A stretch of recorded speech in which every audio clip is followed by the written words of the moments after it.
When I first started producing, every track I finished made me think, why doesn't this sound like the records I love? But then I realized the songs that feel finished are packed with these tiny moments. Ear candy that evolves, pulls you in, and holds your attention as the track unfolds. So today I'm sharing 7 ear candy techniques that make pop songs addictive. And by the end of this video, you'll have all of the techniques you need to hook your listener from start to finish. Let's dive in. Technique number 1, micro up bursts. Years ago, I was in the studio with my duo and manager. I produced what I thought was a finished track, but all of the interesting stuff happened right at the end of it. So my manager suggested, why not spread those moments throughout the song? Try using micro arpeggios right at the start of a phrase, without filling the entire section. A great example of this is ZAYN and JISOO's Eyes Closed. Here's an example without the micro arpeggios.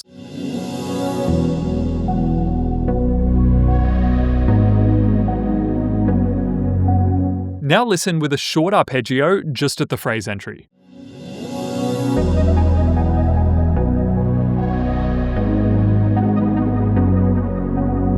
That little burst adds emotion and movement without getting in the way of the vocal. The next technique does something similar, but without adding any new notes. Technique number 2, hidden pitch motion. Use subtle pitch movement to keep sounds engaging and stop them from feeling static. Check out the bass in this track without the pitch movement.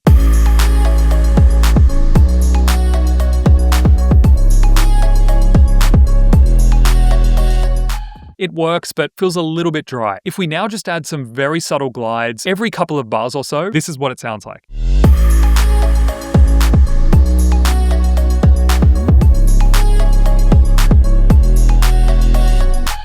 Now here's the same idea, but just a single pitch bend leading into the next section. Small elements like these can really hook the listener and even bring your track into a modern space. The next technique does a similar thing, but without changing the pitch at all. Technique number 3, invisible stereo movement. Find a unique sound in your track and use subtle stereo motion to give the sound depth instead of leaving it in one place. In this example, I chose the studded vocal pad. Here it is without any movement.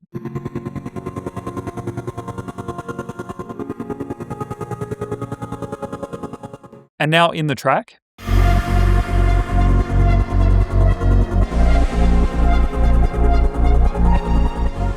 It fits okay, but it still feels a bit stuck in that one place. Using automation, draw in the panning from left to right and let it gradually move throughout the stereo field. This is what it sounds like in the mix.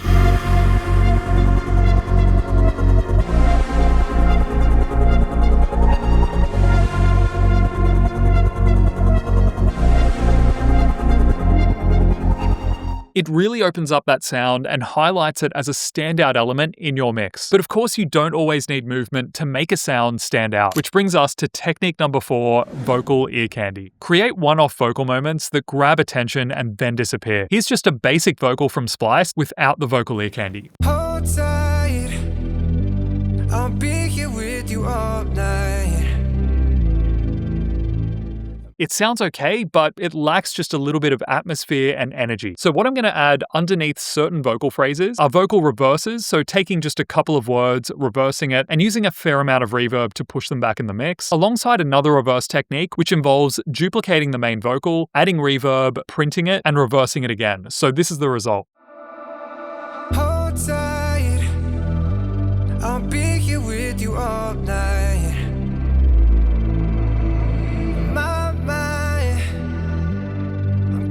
Lost in your eyes. Another great way to use vocal ear candy is as an entry point to a chorus. As long as you've got it pitched to the right key, a sample like this would work great. And then in context, or you could choose to use it as more of a sparse melodic element where you can chop up certain vowels and treat it more like a synth. This next chorus is a great example of that. This is what it sounds like. And this is what it sounds like in the mix.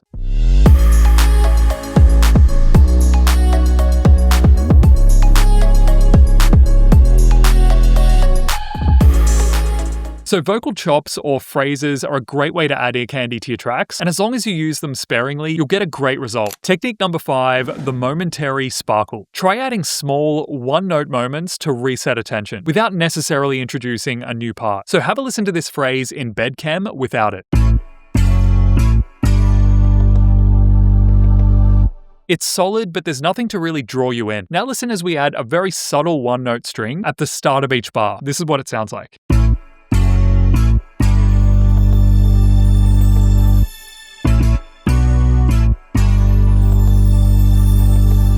That sustained note works great, especially on a rhythmic section like this. Another great use case for something like this is when you're using predominantly organic instruments. Contrasting it with moments of maybe a synth line can really bring it into a modern space. If we have a look at Taylor Swift's Elizabeth Taylor, just the instrumental, this is what it sounds like.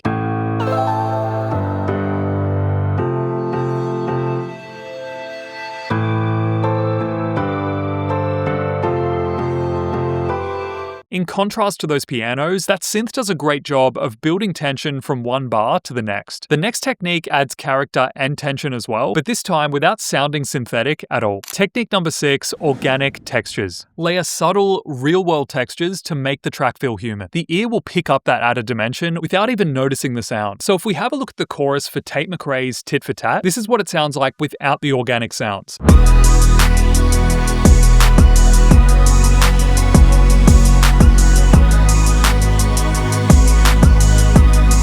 Now listen as we add a very subtle glass layer to the track.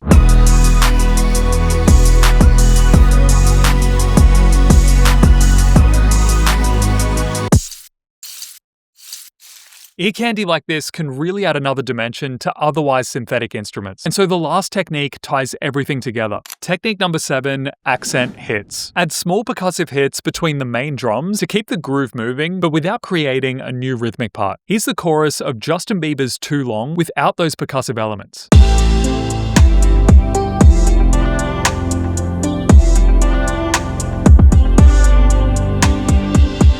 Now in between those drum hits, if you add small percussive elements like this,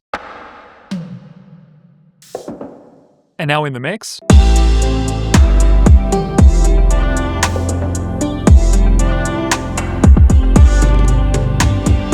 for elements like this, the goal isn't to make them stand out. It's to stop the groove from feeling static and still. Now here's a slightly more complex version of the same idea. In the chorus of It's Okay I'm Okay, you can hear this small percussive triangle pop in and out of the percussion section. Although I have them a little bit louder in my mix, contrasting a percussion section with something either very bright or very dull can really add life to it. So if we have a look at the triangle element we're going to be using, this is the mix without it.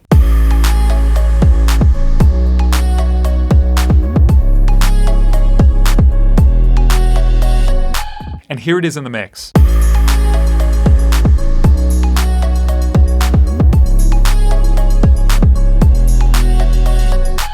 So you might not think that that classifies as ear candy, and of course in my version it sits slightly louder in the mix. Any contrasting element that you feel kind of pop in and out that you wouldn't necessarily identify as a standard element the first time, I think definitely plays the role of percussive ear candy. So as you can see, ear candy isn't just about adding more sounds. It's really about adding the right ones at the right moments. If you're serious about finally finishing high quality tracks consistently and want my direct help to make that happen, click the link below and book a call. Don't forget to like, comment, and subscribe, and I'll see you in the next one.